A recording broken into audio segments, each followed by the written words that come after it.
Bueno, si quieren podemos ir arrancando lentamente y no, ahí las personas se van a ir sumando, ¿les parece? Sí, ¿Están de perfecto. acuerdo? Bueno, buenas tardes a todos. Bueno, muchas gracias por estar acá, muchas gracias Eduardo, muchas gracias a todas las personas que se van sumando. Quería contar una pequeña incidencia que tiene que ver con Eduardo y con el CEF. Cuando arrancó el CEF, y nos pusimos a pensar a quién podemos invitar, ¿no? Cuáles son las personalidades, ¿no? De la literatura, de la traducción de la historia que tengan que ver con la francofonía que nos gustaría recibir. Uno de los primeros nombres fue el tuyo, Eduardo, porque entre otras cosas acaba de salir tu novela Un padre extranjero, Ah, claro. excelente novela y muy recomendable, y teníamos fresco en la cabeza que 2 años antes, más o menos, te habían integrado al Ulipo. Entonces, ahí nomás te escribí, tal vez ni te acuerdes, pero yo te dije, mirá, trabajo en el Lenguas Vivas y Sí, nos me acuerdo. encantaría. ¿Te acordás? Bueno, Sí, cuando sí, vengas sí. para Buenos Aires, alguna vez venís y vos, muy amable, como lo has seguido siendo siempre con nosotras, nos dijiste que bueno, que no tenías perspectiva de venir en breve, pero que cuando vendrías nos avisarías, bueno, y quedó como una promesa, y mira, justamente, bueno, este contexto tan complejo nos permitió cumplir ese deseo que teníamos de conocerte, de invitarte para hablar, obviamente, de tu literatura, obviamente de tu vínculo con el Ulipó, con Francia, ¿no? Cómo es ser un argentino allá un escritor argentino en Francia, obviamente también la traducción, porque sos traductor, porque también te han traducido, entonces, bueno, nos dijimos que había un montón de aspectos que queríamos abordar con vos, de hecho, tuvimos que ir recortando las preguntas porque, ¿no? El fusée, como se dice en francés, ¿no? Se Sí. multiplicaban y no nos iba a alcanzar el tiempo. Así que bueno, seleccionamos 5 temas, siguiendo el formato de este ciclo de entrevistas, y bueno, las vamos a ir haciendo durante esta hora, y bueno, invitamos a todas las personas que nos acompañan, que anoten comentarios o preguntas que quieran hacer, y bueno, al término de este recorrido por estos 5 temas, las podemos expresar en voz alta para que Eduardo las conteste. Así que bueno, muchas gracias de nuevo, muchas gracias Eduardo. Obviamente está Agustina, colega del CEF, y está Constanza Bauzá, que también es colega, profesora de francés. Hizo una inscripción sobre el Ulipó y trabaja con sus alumnos en el colegio secundario con el Ulipó, entonces nos trajo algunos trabajos y nos va a hablar de la experiencia, y nos parecía que era un ámbito interesante también para compartir una experiencia pedagógica que le da muy buen resultado por lo que estuvimos viendo. Así que bueno, primera pregunta, Eduardo, que queríamos hacerte es, ¿cuál es tu vínculo con Francia? ¿Cómo fue que vos llegaste a Francia? Si vos ya tenías un vínculo por ahí familiar, o por ahí personal, o por ahí simplemente literario, ¿y qué te llevó a ir quedándote? Y si te fue fácil toda esa adaptación, apropiarte de la lengua francesa, empezar a escribir en francés, conocer todo ese mundo editorial, literario, francés, ¿cómo fue todo ese proceso? Bueno, todo esto que vos resumís, que fue ocurriendo a lo largo de muchos años. Yo vine a Francia en el 98, después del Mundial de Fútbol de Francia. Eh, Tenía vínculos con Francia, para resumirlo, porque es muy largo, y digamos, la versión larga está en parte en Un padre extranjero, está contada. Si bien es una novela, lo que yo cuento ahí, eh, de mi vínculo con Francia es bastante cierto. Hay poca mentira, digamos, ahí. Yo tenía un vínculo fuerte porque mi padre era rumano, pero antes de dejar Europa e instalarse en Argentina, entre Rumania y Argentina tuvo una fase muy fuerte él, porque fue la época, digamos, de sus estudios universitarios, la época en que tenía 18 o 20 años, la pasó en Francia. Y de hecho, él se fue a Buenos Aires, pero una prima de él quedó en París. Entonces, por un lado quedó esa familia de la prima de mi papá, de mi viejo, en París. Y por otro lado quedó París como una especie de paraíso perdido, porque yo creo realmente que si no hubiese sido, mi viejo había nacido en el 14, igual que Troilo, igual que Bioy, igual que Cortázar, o sea, me tuvo muy grande, mi viejo era muy grande, tenía 50 y pico de años cuando me tuvo. Entonces él se tomó el barco y vino a Buenos Aires, fue a Buenos Aires, ya no sé dónde estoy, porque, por la guerra. Si no hubiese estallado la guerra, yo creo que él se hubiese quedado en Europa y creo que se hubiese quedado en París o en Francia.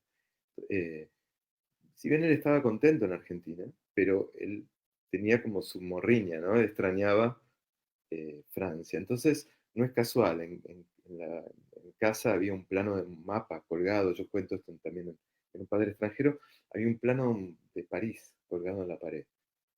Por eso cuando yo viajo a París por primera vez, que no fue en el 98, fue la primera vez fue antes, yo conocía y no conocía la ciudad.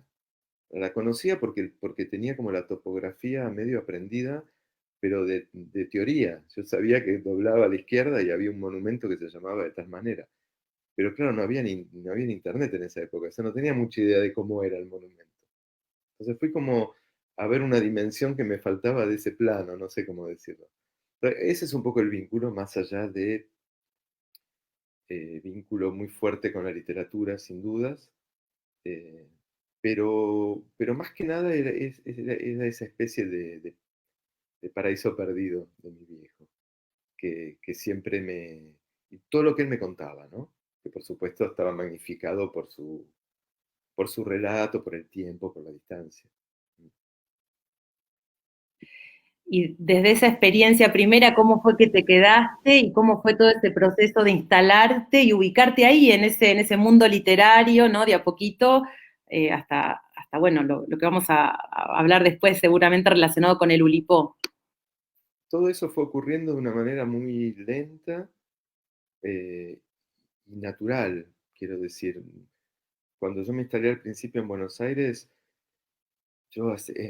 en París, yo hacía corresponsalía para Buenos Aires, para medios periodísticos, así me ganaba la vida. O sea, escribía para revistas y medios de Argentina desde París. Entonces estaba como con un pie en cada lado, era raro. Em, de a poco fui conociendo a alguna gente. Uno de los primeros que conocí fue Héctor Bianciotti, porque él trabajaba en esa época en Grasset y él tuvo bastante que ver con que se tradujera al francés mi primera novela que se llamaba Agua, eh, que él había leído antes. Yo conocía un poquito antes ya a Héctor, pero no tenía tanta gente conocida. De a poquito fui cruzándome con alguna gente del milieu littéraire francés, pero no era algo al principio era algo que se daba como en dos dimensiones paralelas, ¿no? Yo no, si iba a actividades era porque de pronto no se me enteraba que estaba, qué sé yo, Antonio Tabucchi dando una charla en la Maison d'Amérique Latine de París. Pero iba porque me interesaba escuchar a Tabucchi. No es que iba para meterme en el medio literario francés.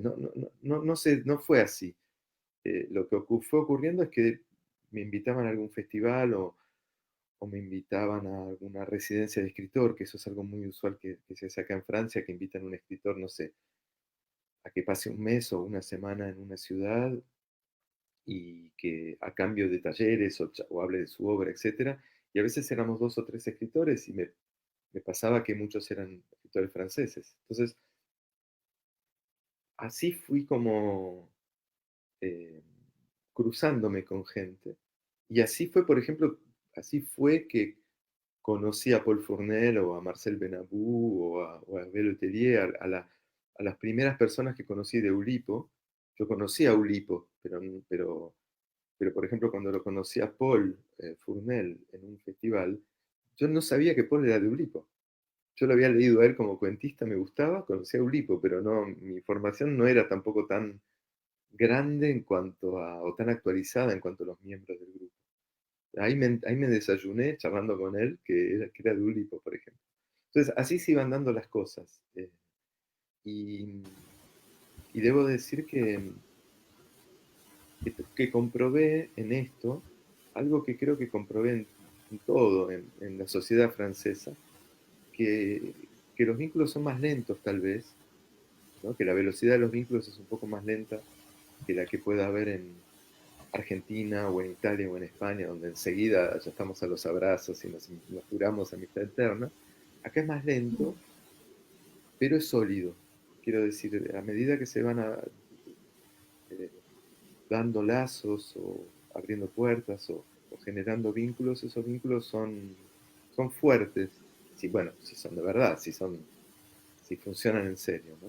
Pero a un ritmo más lento, que para nuestra ansiedad un poco mediterránea o sudamericana o la mezcla de los dos, al principio puede ser desconcertante, ¿no?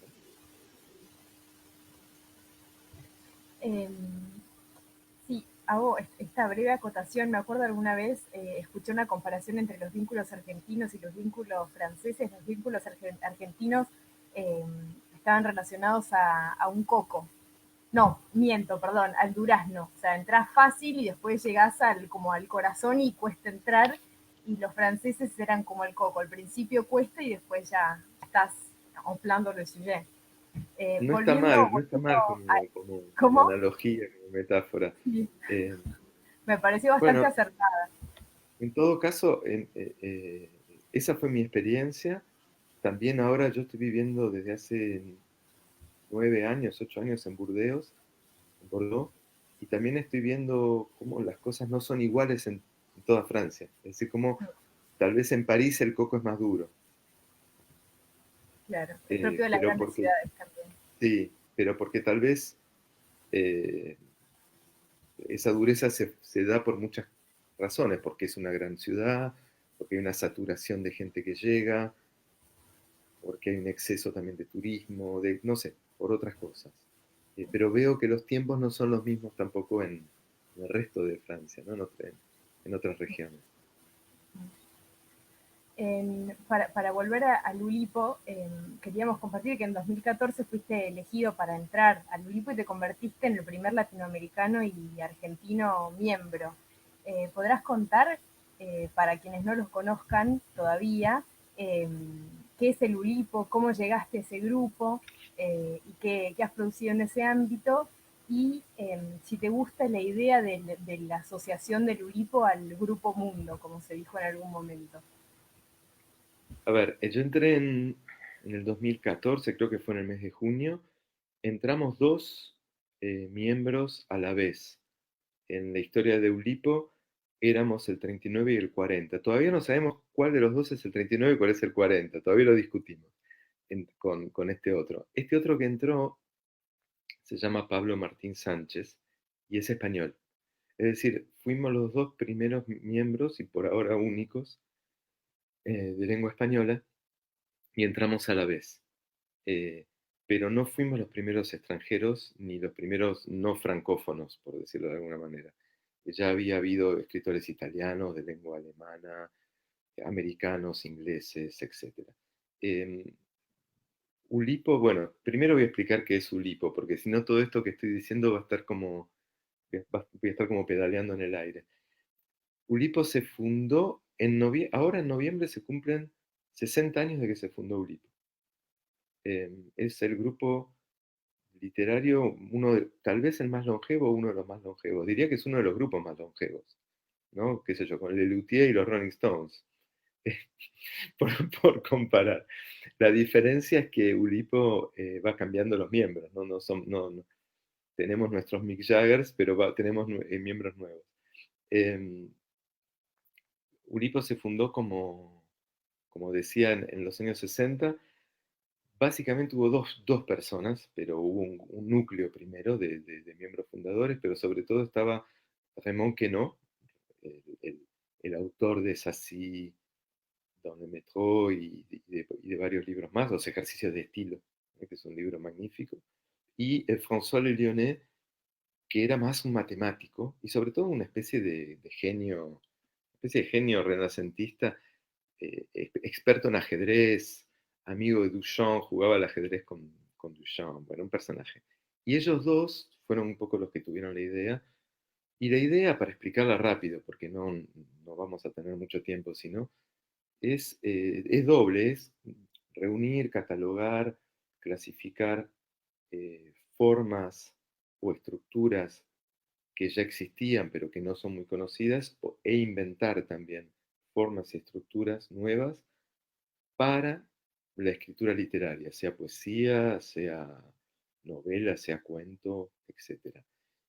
Esto va desde recuperar eh, formas o estrategias que existieron antes, como la sextina,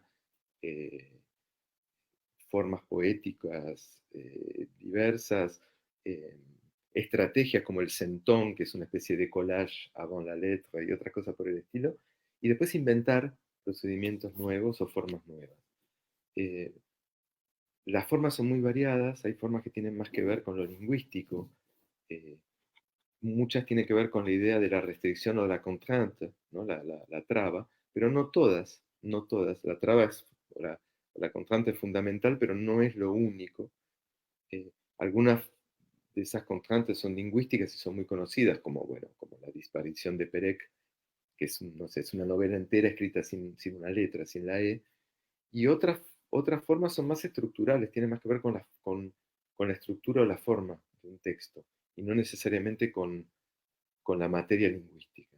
Eso para resumirlo enormemente. El primer objetivo de Eulipo era que fuera una boîte à outils, ¿no? Que fuera como un cajón, una caja de herramientas para todo, para escritores, para gente que quiere no necesariamente ser escritor profesional o no dedicarse a la escritura, pero que quiere hacer la experiencia de escribir, para algo que no existía con mucha fuerza en 1960, pero que fue creciendo, que son los talleres de escritura, y para otras artes, otras disciplinas. De hecho, existe lo que se llama el UX, UX, PO, entonces ha habido y hay UBAPO, UPANPO, etcétera, es decir, de ouvroir potencial, taller potencial, no de literatura, sino de cine, de música, de historieta, etcétera. De hecho, hay un miembro, uno de los miembros del grupo, Ulipo, tiene, en su historia tuvo 41 miembros. La última integrante es Clémentine Melois, que viene un poco de las artes plásticas, y hay un integrante que se llama Etienne Lecroix, que es autor, básicamente es un autor de historieta. Es decir, Ulipo cada vez más se abre a todo nivel. Al principio era un grupo como de escritores y gente vinculada a la matemática, más bien de París, y fue cambiando, fue ampliándose generacionalmente, entraron mujeres, si bien todavía hay bastante por hacer, fueron entrando escritores que vienen de otras lenguas, de otras disciplinas, ¿no? La idea del el ouvroir finalmente fue abriéndose en todos los aspectos. Y bueno, y es un poco un grupo mundo en ese sentido. Porque bueno, ha habido, sobre todo ha habido un escritor como Italo Calvino, ¿no? Central en la literatura italiana y, y muy importante por su paso por Ulipo, fue muy importante. Yo creo que tanto para el grupo como para Calvino, para los dos.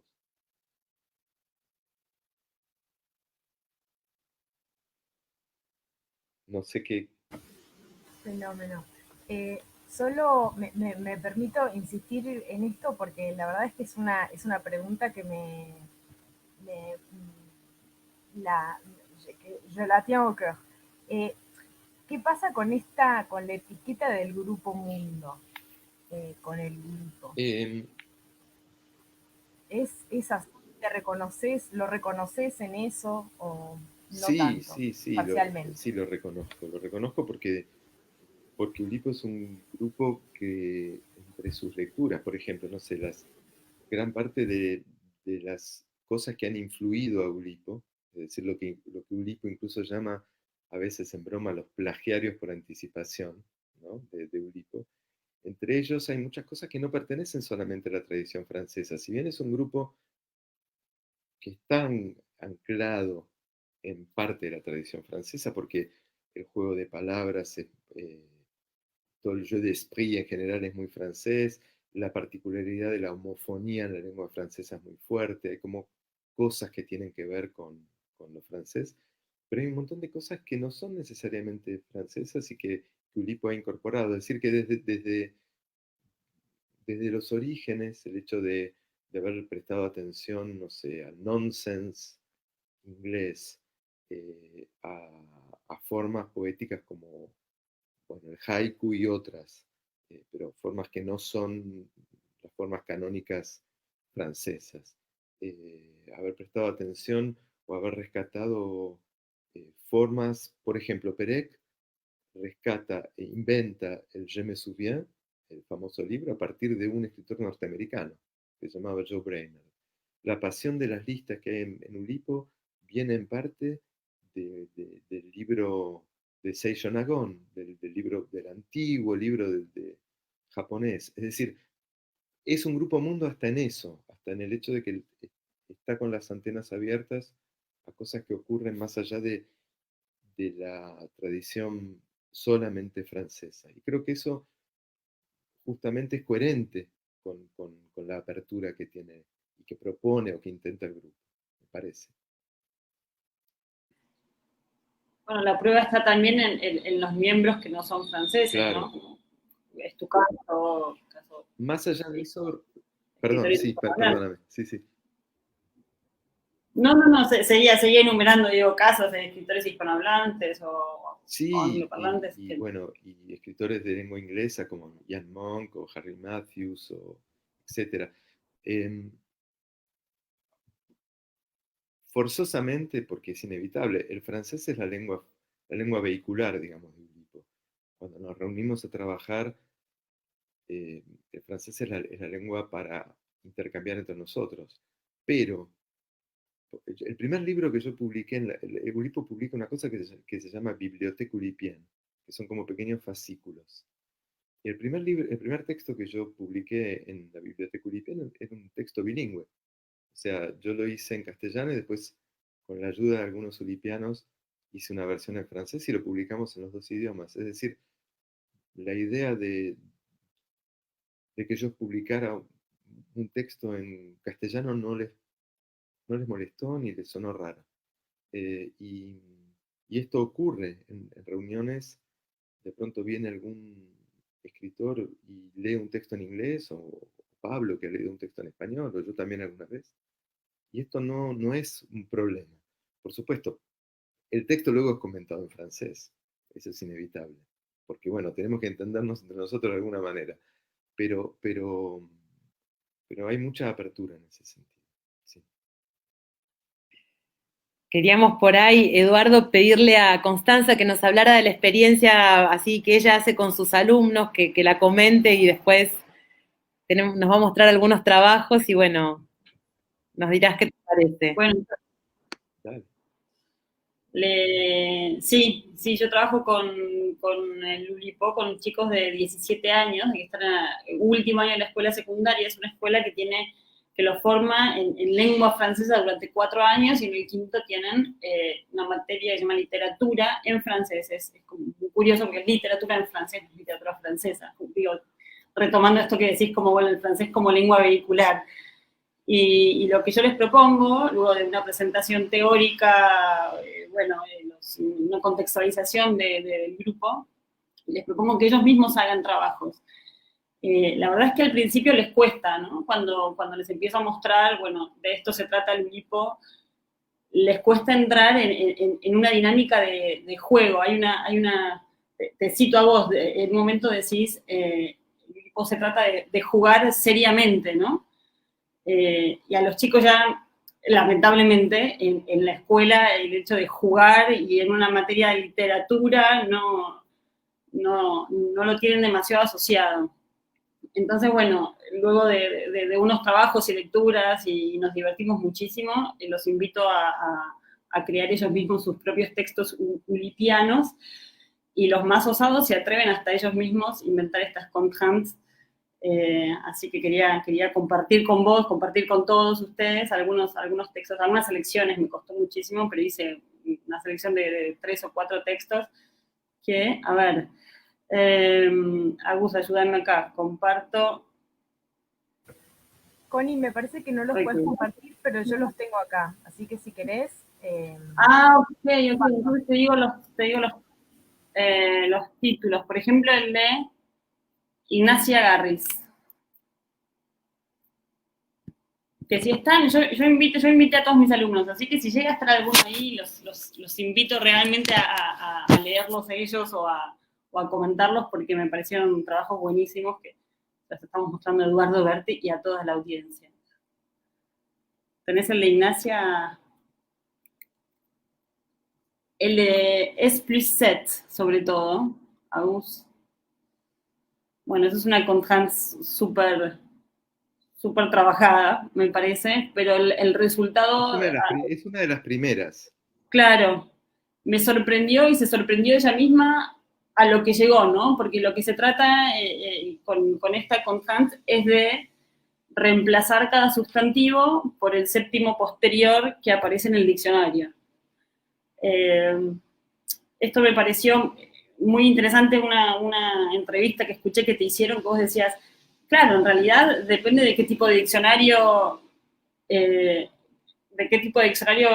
se trata, ¿no? De un diccionario de tipo escolar, las palabras van a ser como más, semánticamente más lejos unas de las otras, ¿no? Si se trata de un diccionario Claro. más Cuanto menos palabras, académico. más diferencia va a haber, exacto. Claro, y entonces yo les pregunté, ¿tienen un diccionario francés en las casas? Y la verdad es que en una escuela secundaria argentina, no, muy pocos tenían. Pero bueno, se las ingeniaron y esta alumna llegó a este resultado. Puede ser cualquier resultado, ¿no? Obviamente. Entonces, yo no llego a leerlo, yo lo veo muy chico. No sé si ven las primeras, leamos esta primera, ¿no? Ma vie est très drôle. Y la primera frase es ma vieillesse est très drôle, ¿no? Nada, muy divertido como vie vieillesse. J'ai deux frères, para que no, j'ai deux frères plus jeunes qui sont très énergiques. J'ai deux frétins plus jeunes qui sont très énergiques. Je pense que chez moi ne serait pas si amusant sans... Bueno, acá no quise tocar los textos de los chicos. Sí. Je pense que chez moi ne serait pas si amusant sans il. Bueno, mes parents sont très importants pour l'esprit de ma maison. Mes parfums sont très importants pour l'essai de ma majesté. Wow. J'adore être chez moi. J'adore être chez moi. Pero bueno, este resultado, ella misma, ¿no? Me dijo que cuando lo escribió se sintió súper, súper sorprendida.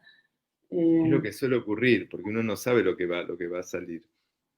Claro, bueno, y eso también me parece interesante remarcar, ¿no? Como la importancia o el protagonismo que toma la constante en sí, más allá del resultado al que uno va a llegar, ¿no?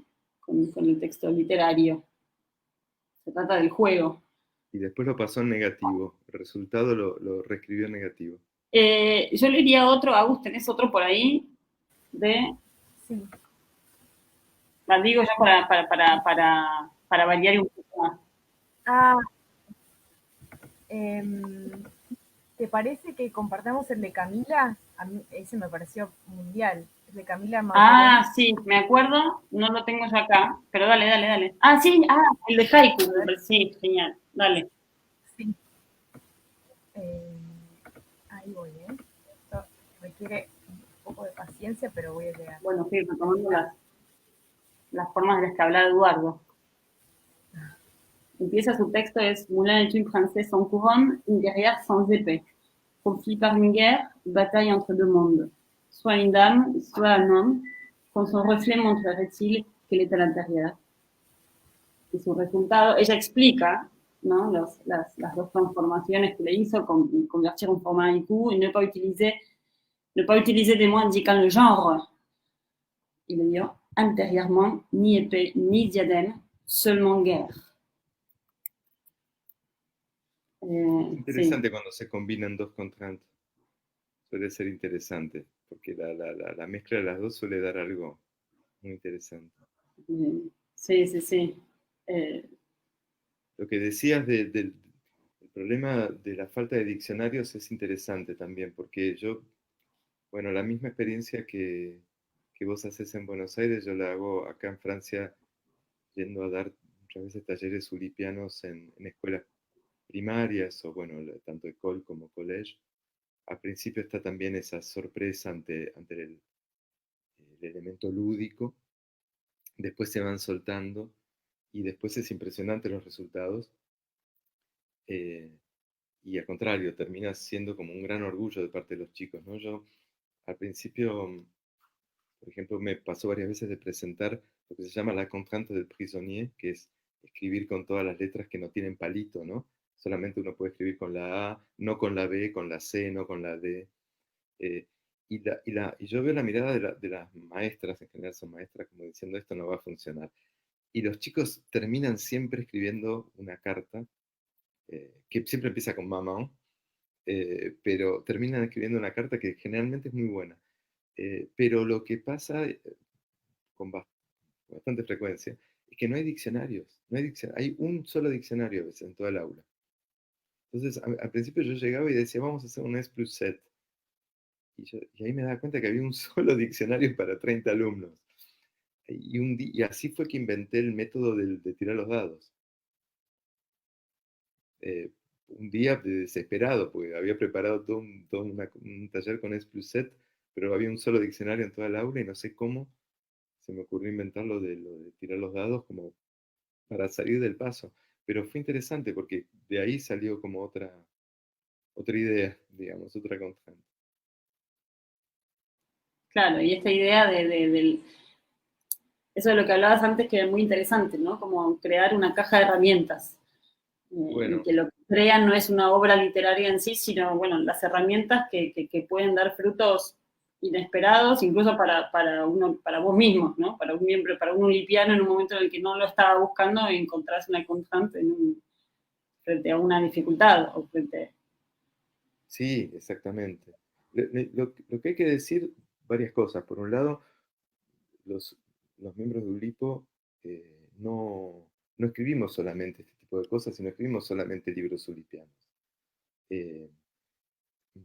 Hay como muchas formas de ser ulipiano, y eso creo que ha sido uno de los secretos de la continuidad del grupo y del hecho de que el grupo siga 60 años después. Que hay 41 ulipianos en la historia y hay 41 maneras y más todavía de ser ulipiano. Cada uno tiene un modo de abordar la cosa. A veces la constante o la restricción o la traba es explícita y es mostrada y es explicada, a veces está totalmente oculta, no está ni dicha. A veces es central en la construcción y visible y explícita, a veces es casi invisible y uno ni se imaginaría que la hay. También cambia de libro a libro. Por eso hay un libro que escribió Herbert Letelier, que es hoy el nuevo presidente de Ulipo desde hace unos años, que se llama Estética del Ulipo, donde él dice que no hay una estética del Ulipo. Que a diferencia del surrealismo, Ulipo no tiene una estética. Ulipo tiene como una forma de trabajar que es parecida, pero las estéticas son totalmente distintas. Vos comparás, no sé, la obra de Paul Fournier con la de Jan Monk, no tiene nada que ver, pero los procedimientos pueden ser parecidos.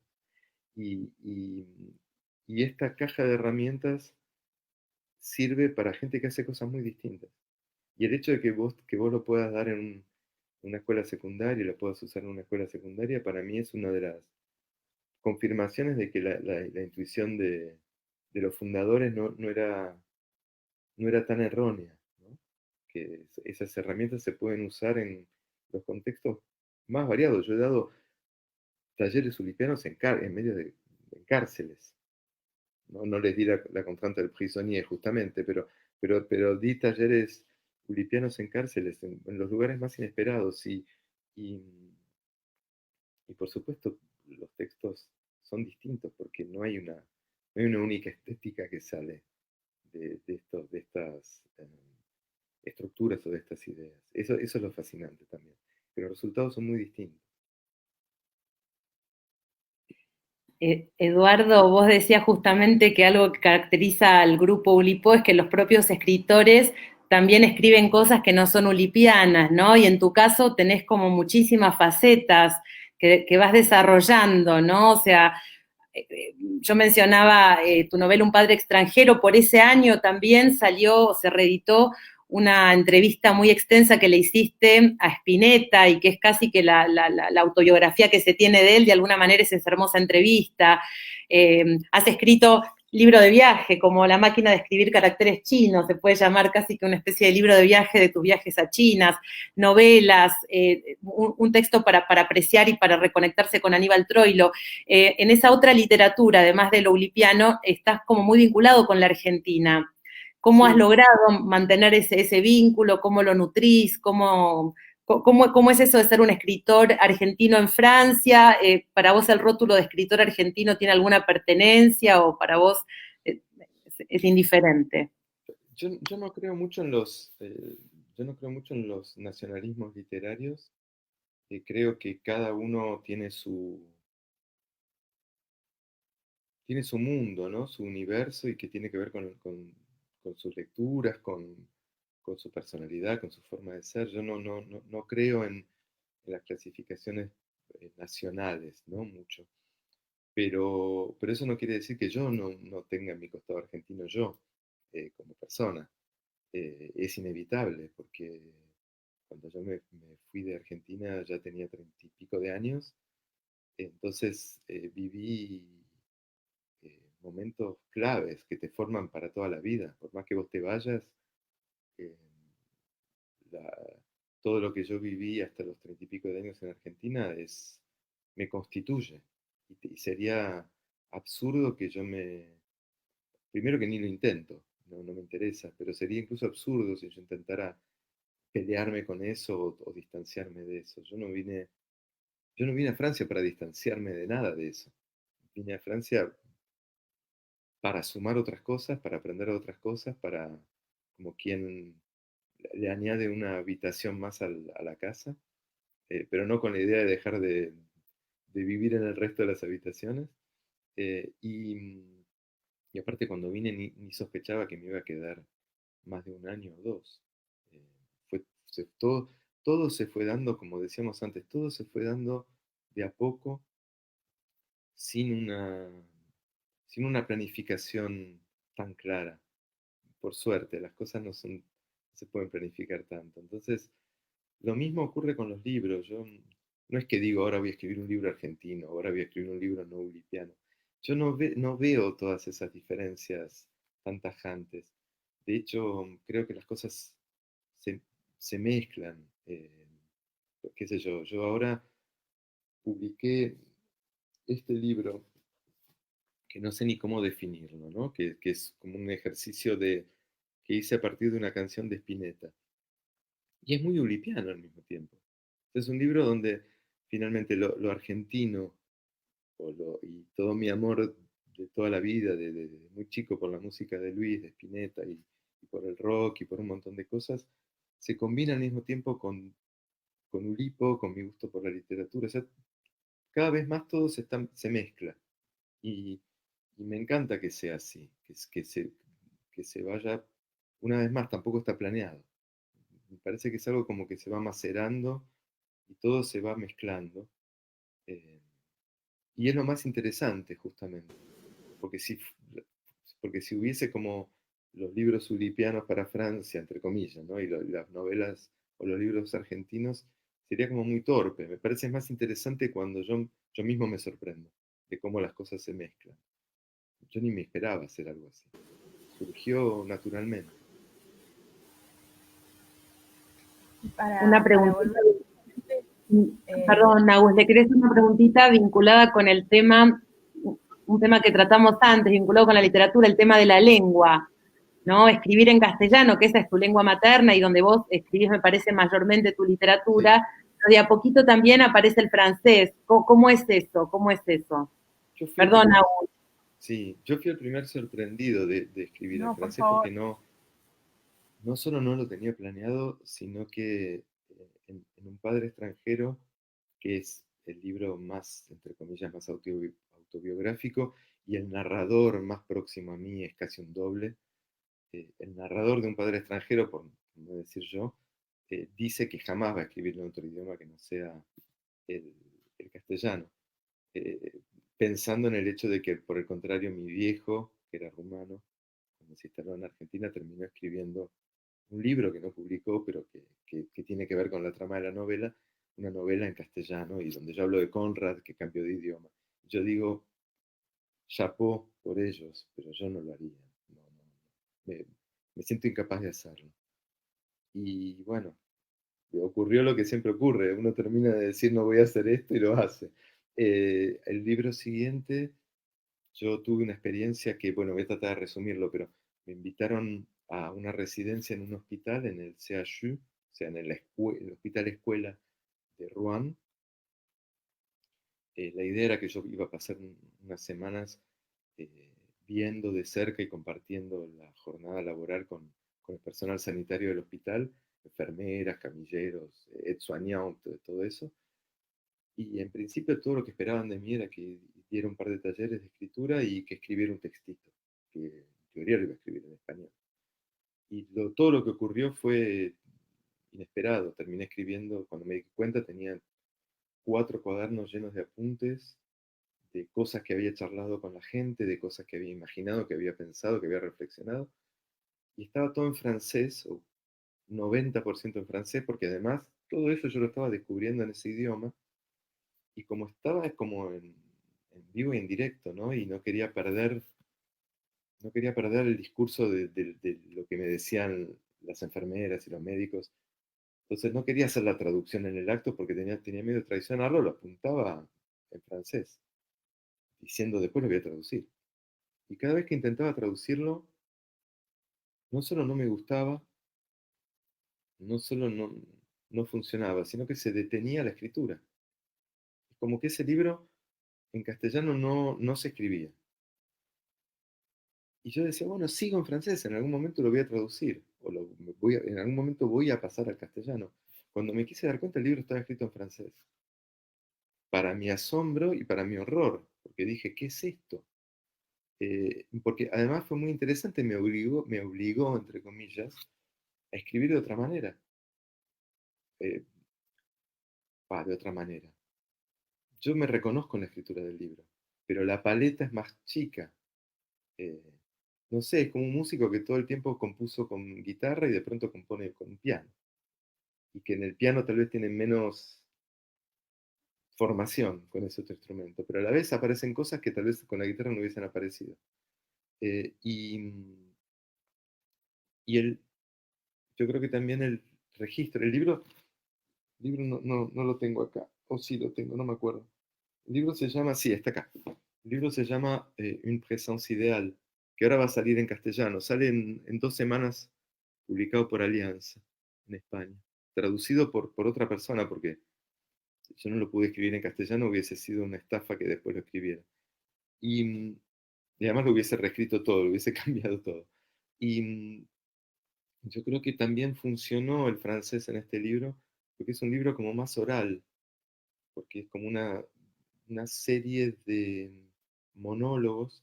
O sea, yo lo que hice es que cada persona que forma parte de la unidad, camilleros, enfermeros, incluso, no sé, personal psicólogo, personal administrativo, toma la palabra una vez y cuenta algo.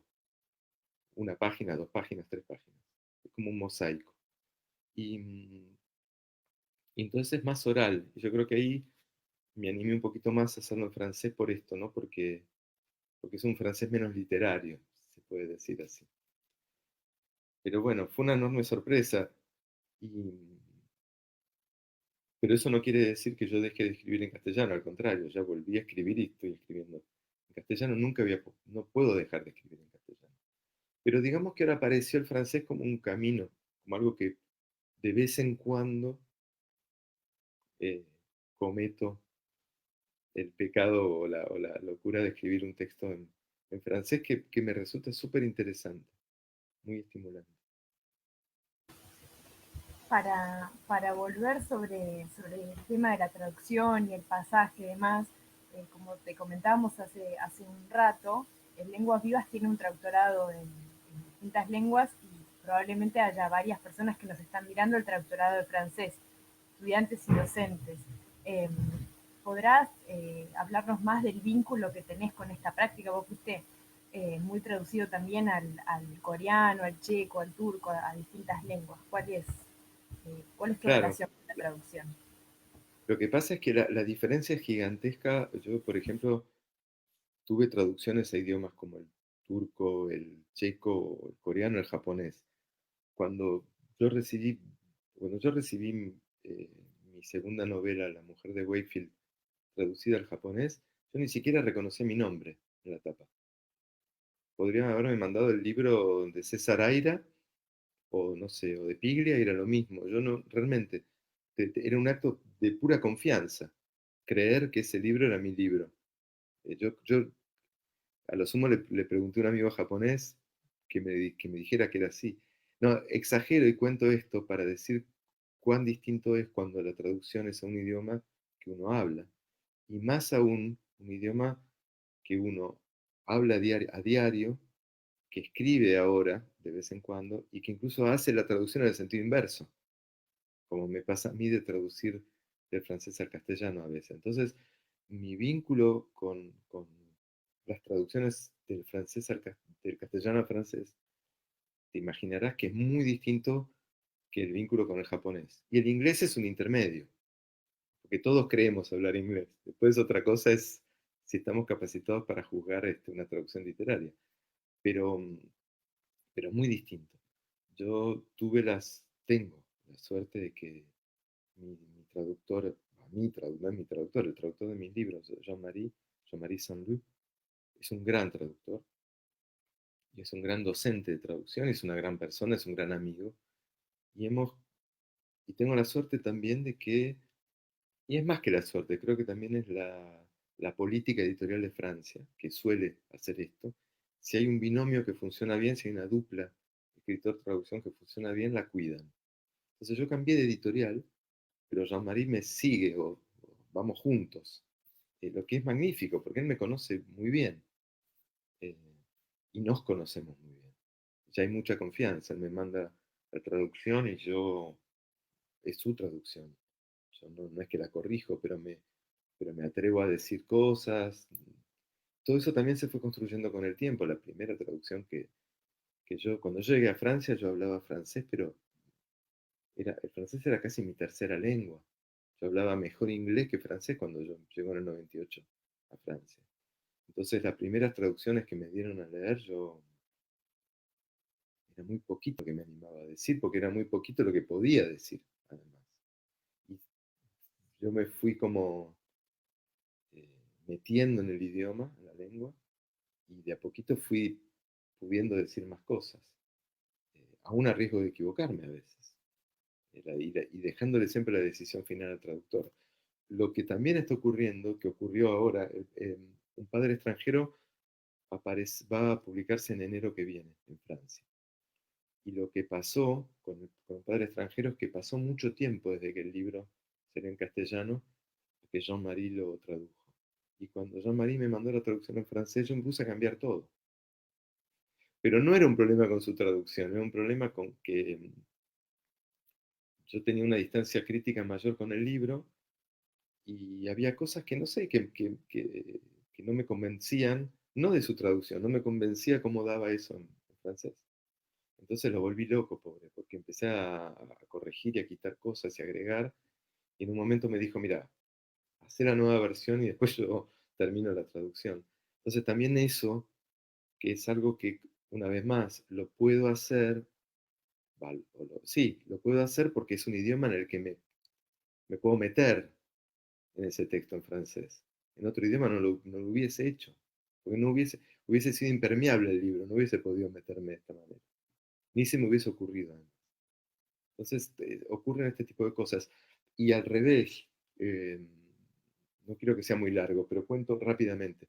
El Présence Ideal lo tradujo Pablo Martín Sánchez, el chico español que es miembro de Ulipo, que es un excelente traductor y que traduce para Anagrama y para un montón de editoriales.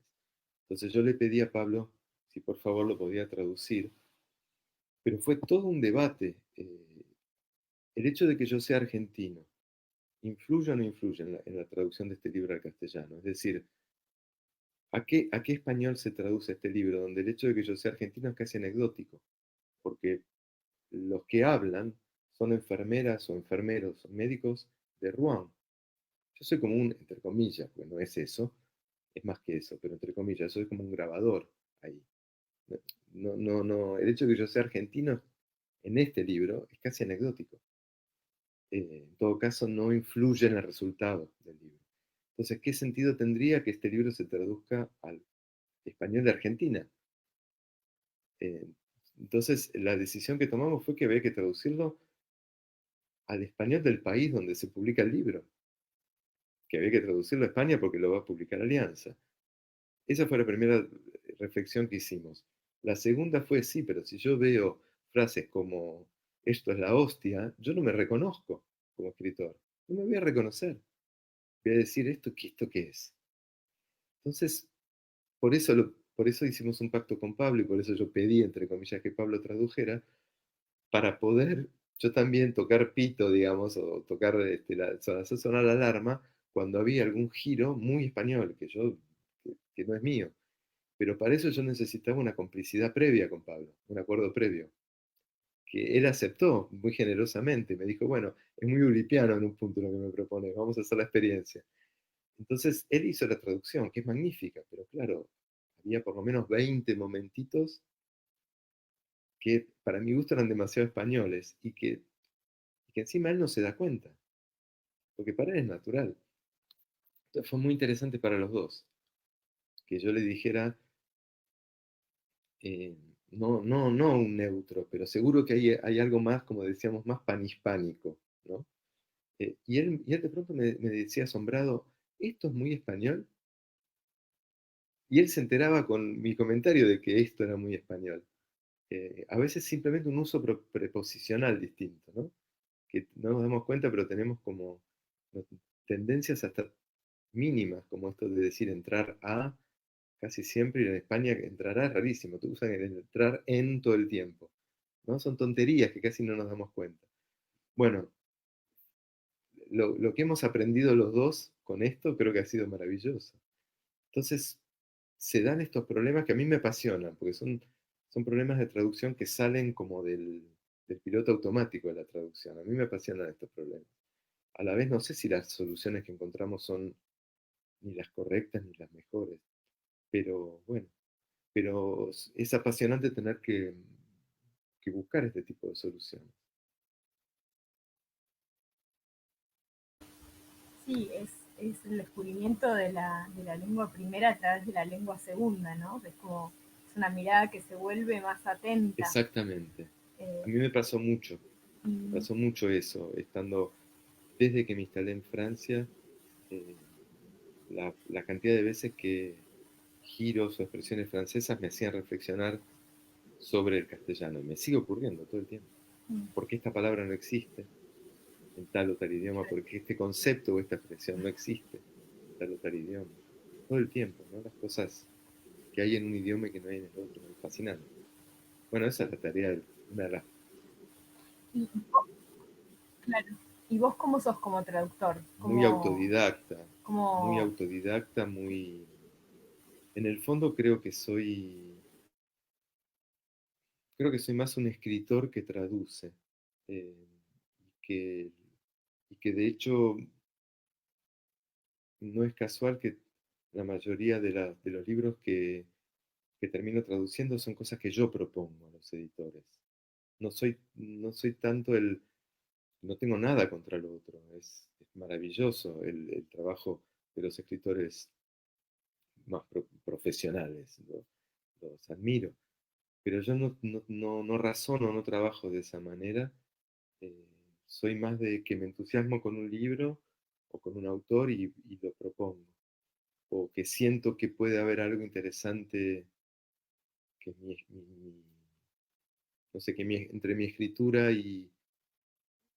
o mi escritura al servicio de esa traducción puede funcionar. Es más por ese lado que creo que sí, creo que razono más como escritor e incluso como lector, ¿no? Que muchas veces termino proponiendo traducciones de libros que me gustaría tener en mi biblioteca o que me gustaría que mis amigos tengan en su biblioteca en castellano. Más por ese lado. Pero bueno, pero me doy cuenta que finalmente, pese a que soy bastante intuitivo y que no soy un traductor, no estoy todo el tiempo traduciendo, de todos modos, con los años he traducido bastantes cosas. Sí. No sé si llamarlo lapsus, Eduardo, pero dijiste algo que le va a encantar a todos los traductores y futuros traductores que nos están escuchando.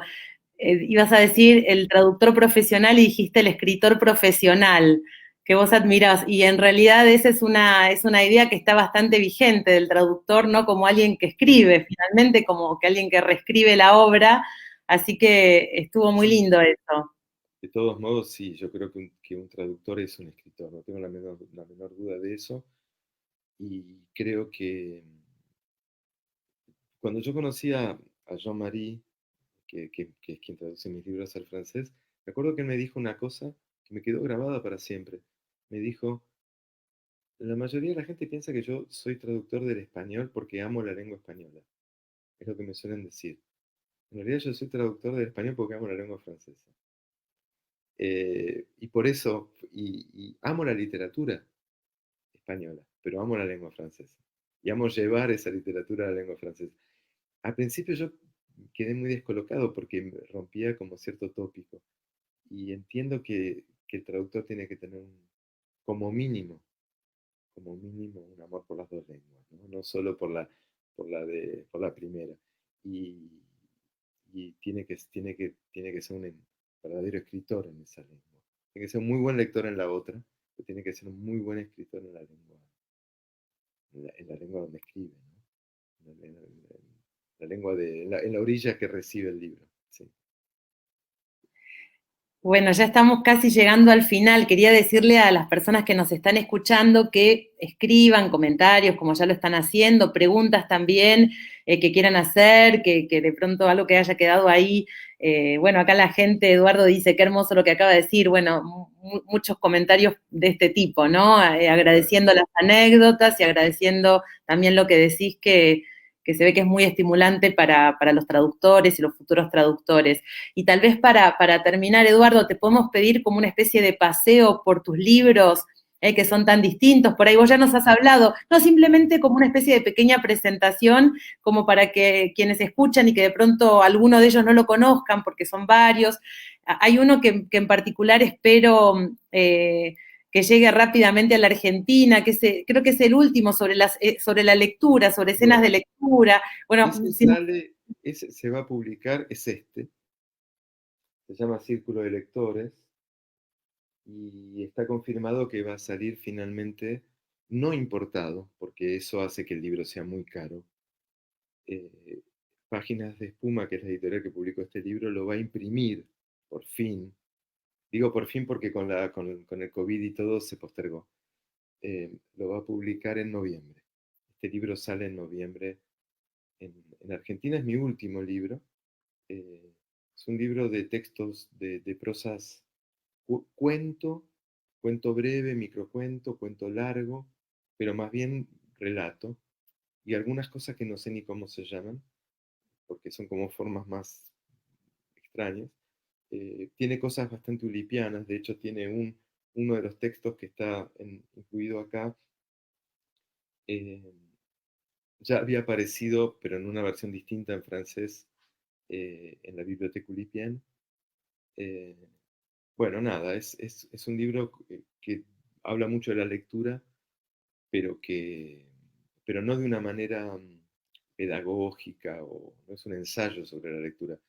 Es una serie de textos de ficción que juegan muchísimo con casi un catálogo de lectores bizarros, por momentos, entre otras cosas. Eh, Después, el último libro mío que salió en Francia es este. Es un libro que, en realidad, este es un libro raro, porque, bueno, son como greguerías. No sé si ustedes conocen la forma de las greguerías. Es una forma que había inventado Gómez de la Serna. Son frases muy breves, son como aforismos, donde se mezcla la poesía y el humor. Digo que es raro porque yo había escrito ya varios de estos textos en castellano, y muchos ya estaban traducidos por Jean-Marie. Pero en el medio yo me puse a traducir otros que había escrito después. O sea que hay una parte del libro, son los textos viejos traducidos por Jean-Marie, una parte son textos autotraducidos, y otras son algunas greguerías que escribí directamente en francés, porque hay como juegos de palabras o cosas intraducibles. Y las tres cosas están integradas, el lector no sabe, pero las tres cosas están integradas, y, y el libro trae una serie de fotos y de montajes que hizo Clémentine Melois, la última integrante de Ulipo, que reproduce un poco, trata de reproducir en imagen eh, la idea o la esencia de la greguería, o una de las rasgos de la greguería, que es la analogía, la comparación entre dos objetos. Entonces ella trata de volcarlo eso en imagen, ¿no? Y de hacer cosas parecidas en imagen. Después, uno de mis últimos libros eh, publicado en España y que llegó pero en cuentagotas a la Argentina, y eso me da mucha pena porque llegaron pocos ejemplares y muy caros, es este. Es una novela breve que se llama Faster, donde yo, a partir de una anécdota real, que es que cuando yo era muy chiquito, era chico, iba a la escuela, conocí a Fangio, eh, al, al- al mítico Fangio. A partir de ahí yo invento también toda una historia. Y lo mezclo con los Beatles y con otras cosas que tenían que ver conmigo en ese mundo, en esa época, y cuento sobre todo, ¿no? Fangio es un disparador, es una excusa. El libro habla básicamente de una gran historia de amistad con un gran amigo, porque lo conocimos juntos a Fangio, porque hacíamos una revista Subte, muy chicos, y lo fuimos a entrevistar. Y sobre todo hablo de cómo de la vocación, también de la vocación, de ese momento cuando uno tiene 13, 14, 15 años y empieza a entender quién es y qué quiere hacer en la vida, ¿no? Entonces, un poco el Faster habla también de la velocidad del tiempo, ¿no? De cómo pasa el tiempo. Bueno, esos son un poco los últimos libros. Esta novela de la que hablamos, Un padre extranjero, tiene una edición en Tusquets. Esta es la etapa española, pero tiene una edición en Tusquets.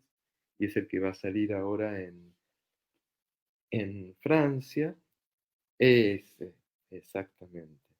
Y lo que va a salir ahora en nada, en 2 o 3 semanas en Argentina, es este libro traducido al castellano. Este libro lo hicimos con Ulipo, recibimos, para nuestra gran sorpresa, la noticia de que los herederos de Viana habían encontrado 4 capítulos, primeros 4 capítulos de una novela policial y la sinopsis, y que todo estaba ahí para terminar. Y los herederos de Vian dijeron que creían que lo tenía que terminar Ulipo. Porque bueno, Vian se muere en el 59, Ulipo se funda en el 60. Vian hubiese sido ulipiano, no hay duda de eso. No, pero realmente no hay dudas. Entonces, mm, estuvimos 2, 3 años trabajando entre varios miembros de Ulipo, unos 6 o 7. Escribimos esta locura, terminamos el libro que salió en febrero pasado acá en Francia.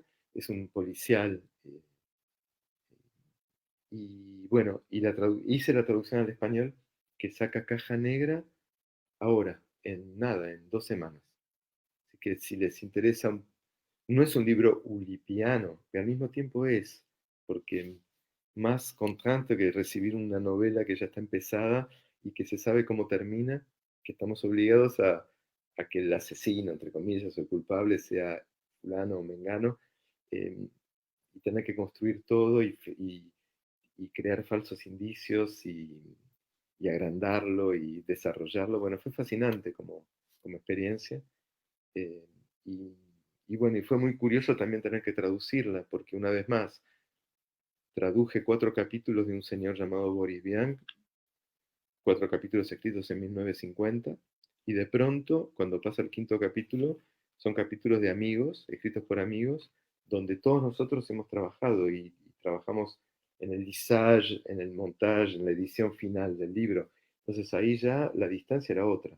Y de pronto me encontraba con páginas o párrafos míos en el medio de la traducción. O sea que la distancia iba variando todo el tiempo. Fue como una experiencia de traducción extrañísima. Cuando más o menos me instalaba, eh, venía como una sacudida que decía, esto era mío. ¿Qué hago? Porque es mío, tengo más libertad, lo puedo cambiar, pero a la vez no lo puedo cambiar. Bueno, 1000 preguntas aparecieron de nuevo, una vez más, ¿no? Otra traducción donde el manual de traductor medio que no te alcanza o no sabes qué hacer. Bueno, antes de cederle la palabra al público, Constanza es fanática de un libro tuyo que se llama Inventario de Inventos Inventados, que por ahí es interesante mencionarlo porque muestra lo polifacético que sos, Eduardo. Ay. Este es un libro que habla de los inventos en la ficción, básicamente en la literatura y algunos ejemplos del cine, etc. Entonces, todo empezó como una especie de juego para mí, yo iba leyendo libros y si había un objeto inventado, no necesariamente fabuloso, puede ser un objeto fabuloso como la máquina para viajar en el tiempo, eh, pero también puede ser algo falsamente cotidiano, ¿no? Y yo lo iba apuntando.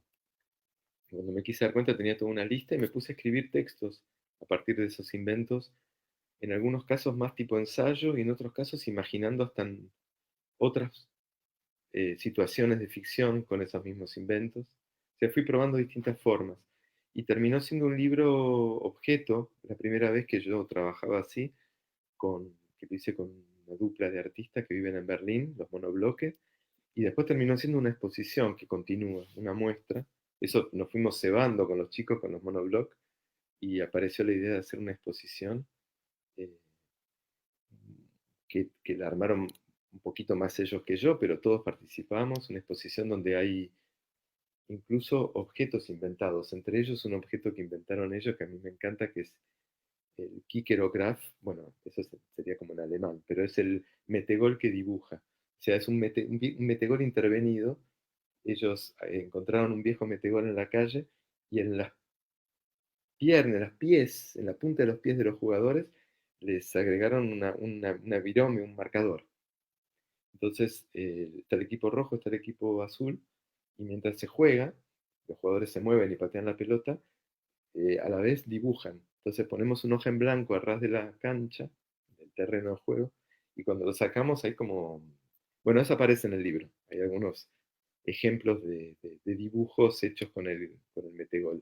Bueno, todo eso ocurre no en el libro, pero en la exposición que hicimos en Madrid, en Marsella, en varios lados, y esperamos algún día llevarla a Buenos Aires, nos encantaría.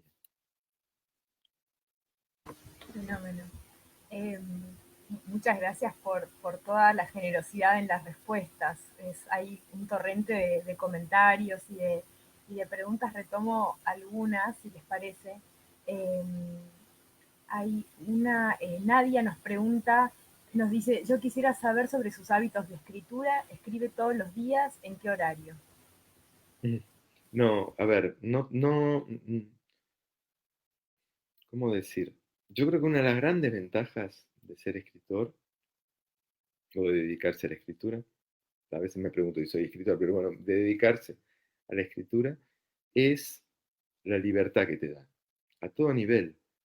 Eh, yo trato de tener disciplina de trabajo. Me, digamos, no me dejo estar. Me digo, dale, escribí. No me cuesta mucho porque me gusta hacerlo, pero después, al mismo tiempo, trato de disfrutar de esa libertad, lo que permite que un día lo haga a la mañana, otro día lo haga a la tarde, e incluso la otra libertad que da la escritura, que es el hecho de que se puede hacer en un tren, en un bar, en un jardín tomando sol o en una terraza no sé, una terraza de un café. Eh, Cosa que no sé, no sé, un músico, no sé si un músico puede sacar la guitarra y ponerse a componer en el medio de un restaurante, sonaría medio raro. Mientras que nosotros nos ponemos a escribir en cualquier lado y la gente ni se imagina, ¿no? Nos ve, el mozo te ve escribir y tal vez piensa que estás estudiando, que estás trabajando. Entonces hay algo como anónimo y esta maravilla que te permite hacerlo en cualquier lugar.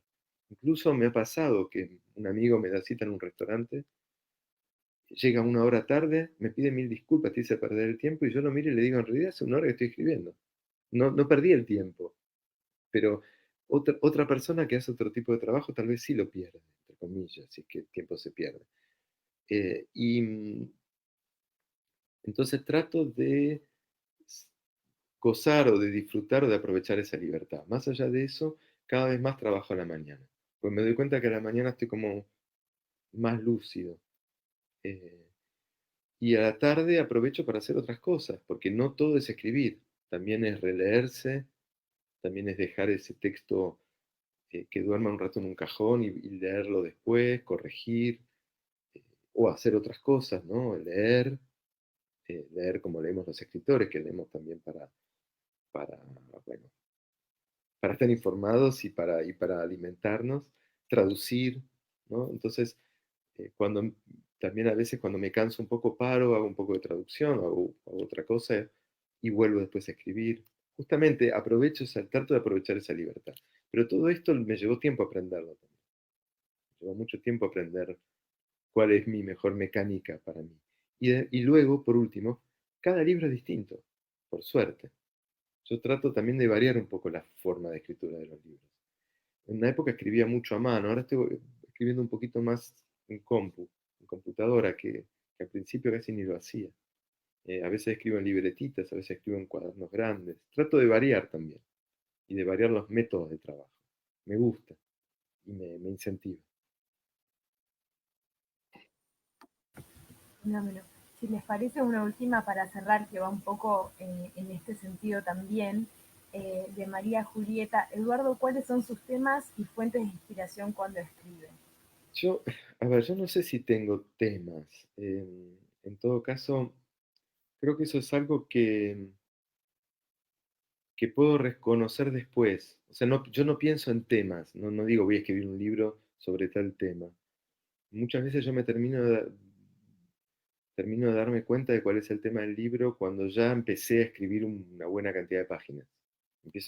Mientras voy escribiendo voy entendiendo muchas veces cuál es el tema. Hay un momento como de más conciencia, ¿no? Cuando uno ya escribió un primer tercio del libro. En mi caso, y sé que cada escritor es distinto, incluso cada libro es distinto, pero en general es así. Y la otra pregunta era, además de los temas, perdón. Mira, acá hay una, Eduardo, perdón, Agus, que me parece que está linda por ahí, perdón, ¿eh? Dice, ¿qué consejo le podrías dar a estudiantes hispanohablantes que se están iniciando en la escritura creativa en francés? Si se te ocurre, ¿no? Algo en relación con... ¿Qué quiere decir eso, iniciándose en la escritura creativa? ¿Que quieren escribir en francés o que Escribir en francés, ¿no? Y tienen que escribir en francés o quieren escribir en francés, que no es la lengua de ellos, y bueno, si te ocurre algún consejo para... Yo creo que lo peor que puede ocurrir es que uno esté pensando en castellano y traduciéndose. Creo que lo que funciona es cuando el texto nace en francés. Si no, no estamos escribiendo en francés, estamos traduciendo, que no tiene nada de malo, pero es otra cosa. Eh, ¿Qué es lo que a mí me pasó con Una presencia ideal? Que es que el libro no es que yo lo traduje en mi cabeza, el libro salía, de esas cosas, esas frases salían directamente en francés, con la estructura del francés, que por momentos es muy parecida a la estructura de la lengua española y por momentos no, con el ritmo, con la lógica del francés. Eh, claro, este es un consejo fácil de dar y difícil de realizar, porque lleva tiempo y a veces, y para eso estar viviendo en Francia supongo que ayuda, porque uno está en la lengua. Porque bueno, más allá de que yo escribo en castellano, pero cuando tengo que escribir una carta a los impuestos o cuando salgo a la calle o cuando hablo con mis amigos, hablo en francés. Entonces, esa forma de pensar en francés o de que salga el texto ya en francés es menos difícil. Eh, entonces, tal vez el consejo podría ser que para llegar a ese punto no está mal hacer una experiencia de inmersión en la otra lengua. Pero que es un consejo que yo le daría a todo el mundo que tiene pasión por otra lengua, ya sea para dar clases de ese idioma, para traducir, para lo que sea, hacer una inmersión en la cultura y en la lengua, la que se pueda, porque sé que es caro hacerlo, es caro y complicado, más ahora. Pero hacer una inmersión me parece que es maravilloso, porque incluso cuando uno traduce, eh, si en la novela francesa dice que el supermercado es un Monoprix o dice que es un Franprix, no es lo mismo. Socialmente no es lo mismo, sociológicamente no es lo mismo. Y si uno lo sabe, y si encima lo vivió y lo vivió en carne propia, como traductor va a tener una información valiosísima. Y lo mismo con un montón de nuances o de matices entre una palabra y otra. Viviendo uno, no hace falta vivir 20 años ni 10, pero haciendo una experiencia, creo que ese tipo de cosas se dan de una manera que es menos teórica, que es más visceral. Pero bueno, son consejos fáciles de dar y no tan fáciles después de realizar. Lo sé. No, no, todo sirve y la creatividad de los docentes justamente lo lleva a pensar como, un poco como Lulipó, las contraintes de cualquier tipo y en cualquier ámbito siempre estimulan la creatividad y en las aulas argentinas, tal vez más por ahí que en otras, porque también hay toda una tradición de mucha creatividad, así que Sin duda. no importa que sea contrainte, ¿no? Sin Al duda. contrario. Yo cuando en las reuniones de Ulipo cuento de ejemplos de juegos de palabras que hay en la cultura argentina, eh, se quedan muy sorprendidos. Les he mostrado cosas de Lelutier, se han quedado muy sorprendidos. Y les he contado esto de que el verlan, ¿no? El berre, prácticamente el único país de lengua española que hace lo mismo somos nosotros, ¿no? Entonces, ese vínculo que tenemos con el juego y con la creatividad es verdad que es fuerte, sin ser chauvinista, digamos, tenemos mil defectos, tenemos características, no es que es mejor o peor, como todos los países o como todas las culturas, tenemos cosas, singularidades. Y creo que el juego, con el lenguaje, el juego de palabras, es algo que es muy argentino, en el humor que tenemos. Entonces creo que Ulipo en ese punto conecta bien, me parece. No es casual que Ulipo haya leído, por ejemplo, a Cortázar con gran interés, por ejemplo. Bueno, Eduardo, muchísimas gracias. Acá los comentarios son todos de agradecimiento, ¿no? Este maravilloso momento, ¿no? Experiencia y encuentro rico de vivencias. Muchas gracias, Eduardo. O sea, los comentarios son de mucho agradecimiento y de mucho interés, ¿no? Y la gente fue anotando, mientras vos hablabas, anotaba cosas, comentarios que le surgían de lo que vos estabas diciendo. Así que bueno, después los podés mirar en Facebook.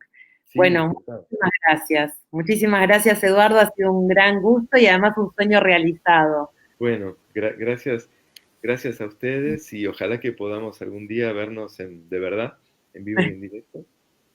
Si todo va bien, pero no se sabe. Hoy viajaré. Si se hace la Feria del Libro en abril en Buenos Aires, si se puede viajar, la idea es que vaya justamente a presentar el Círculo de la Historia. En ese caso nos veremos, espera. Te tomamos la palabra. Dale. Sí, con los dedos, ojalá que sea. Muchas Ojalá. gracias, de verdad. Muchas Gracias a por ustedes. llegar tan tarde, por la generosidad, de verdad. Bueno, gracias, estuvo muy linda la charla. Gracias a todos, a todas. Gracias. Hasta luego. Hasta Y luego. a los que nos siguen, ahora en octubre tenemos otra charla sobre el feminismo árabe, así que no se la pierdan, va a estar muy interesante. Adiós, chicas. Adiós a todos. Gracias.